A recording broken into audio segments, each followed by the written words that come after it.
Yes, magandang gabi Haji, magandang gabi Pilipinas. Ito na po ang latest sa lagay ng ating panahon.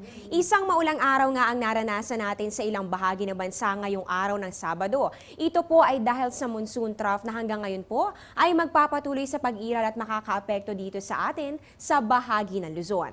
Para sa mga susunod na mga oras, inaasahan po natin dito sa Metro Manila, Ilocos Region, pati na rin po sa Cordillera, Cagayan Valley, Central Luzon, Calabarzon at pati na rin po sa Mindoro ang maulap na kalangitan na may light to moderate rain showers and thunderstorms. Samantala, para naman po sa natitirang bahagi ng ating bansa, magkakaroon lang po ng bahagyang maulap na kalangitan na may mga pulo-pulong pag-ulan o pagkidlat pagkulog lang, lalong-lalo na po yan sa hapon o sa gabi. Ayon kay Ms. Glyza Escolar na weather forecaster ng Pag-asa, maaaring hanggang bukas na lang po makaapekto ang monsoon trough dito sa ating bansa.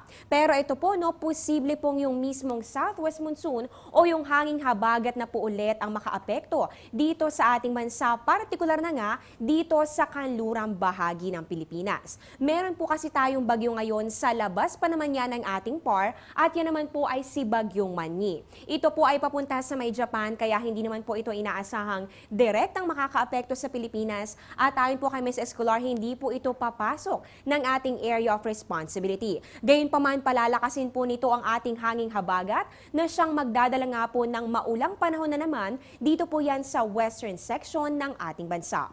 Dagdag pa ni Ms. Escolar, sa ngayon po ay wala pa namang ibang weather disturbance na namamataan dito po sa loob ng ating PAR. Pero patuloy po nating babantayan ng mga pagbabago sa ating panahon.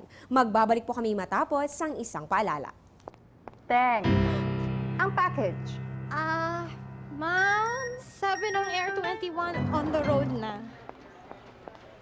Ano, Teng? Ang package. Ma'am, sabi ng Air 21 na receive na.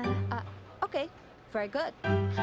Basta padala, sagot ka ng Air 21. May real-time delivery updates via text para worry-free ka. Teng, ang package, napadala mo na? Yes, ma'am, sa Air 21. Sa Air 21, sagot ko, padala mo.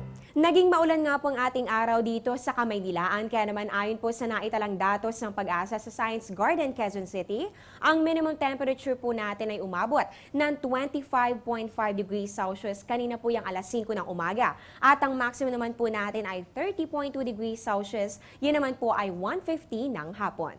Samantala, para naman po sa ating relative humidity, ang humidity po ay yung amount of moisture o yung pong water vapor sa ating atmosfera. Ang minimum po ay 80%, yan po ay 1:50 p.m. At ang maximum naman po natin ay umabot ng 97% alas 5 ng umaga. Para naman po sa ating mga kababayan na mag-aabang ng sunrise, sisikat po ang ating araw 5:44 ng umaga at ang sunset naman po natin ay 5:57 p.m.